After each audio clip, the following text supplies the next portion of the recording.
Hi welcome to SR thoughts. ఒక వృద్ధురాలిని బావిలోకి తోసిన ఘటనలో డిగ్రీ విద్యార్థి అరెస్టు చేశారు. విషయంలోకి వెళ్తే కరీంనగర్లో కూలి కోసం అంటూ వృద్ధురాలిని తీసుకెళ్లి బంగారం దోచుకుని బావిలోకి నెట్టేసిన ఘటనలో 2 నిందితులను కరీంనగర్ పోలీసులు అరెస్టు చేశారు. ప్రధాన నిందితుడు డిగ్రీ విద్యార్థి అని, ఆన్లైన్ ఆడి ₹1,00,000 నష్టపోయి అప్పులు తీర్చేందుకు దోపిడీకి ఒడిగట్టినట్లు గుర్తించారు. శనివారం కరీంనగర్ సిపి గౌస్ ఆలం మీడియాకు వివరాలు వెల్లడించారు.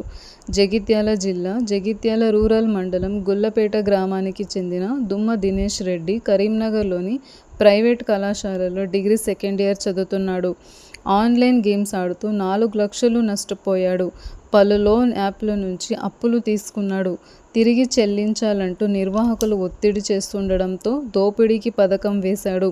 ఈ నెల 1న గంగాధర లక్ష్మి పని కోసం టవర్ సర్కిల్ లేబల్ అడ్డా వద్ద వేచి చూస్తుండగా దినేష్ రెడ్డి వెళ్లి కూలి పని కోసం మాట్లాడుకొని తన బైక్పై నుస్తుల్లాపూర్ షిఫారులోని బావి వద్దకు తీసుకెళ్లి లక్ష్మిపై దాడి చేశాడు. మొత్తం 1/2 తుల బంగారం, 20 గ్రాముల వెండి తీసుకొని బావిలోకి తోసేశాడు. మరుసటి రోజు ఆమెను పొలం యజమాని గుర్తించి బయటకు తీసి హాస్పిటల్కు తరలించారు.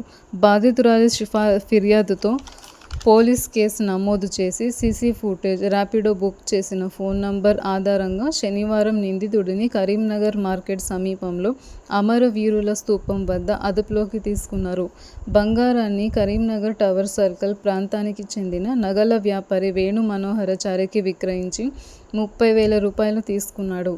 నగలు కొనుగోలు చేసిన వేణు మనోహరచారికి పోలీసులు అరెస్టు చేశారు. కేసును ఛేదించిన సిబ్బందికి సిపి అభినందించారు. ఈ ఘటనపై మీకేమనిపించిందో నా కామెంట్ బాక్స్ ద్వారా తెలియజేయండి. నచ్చితే లైక్ చేయండి, షేర్ చేయండి. మరిన్ని అప్డేట్స్ కోసం నా ఛానల్ను సబ్స్క్రైబ్ చేసుకోండి.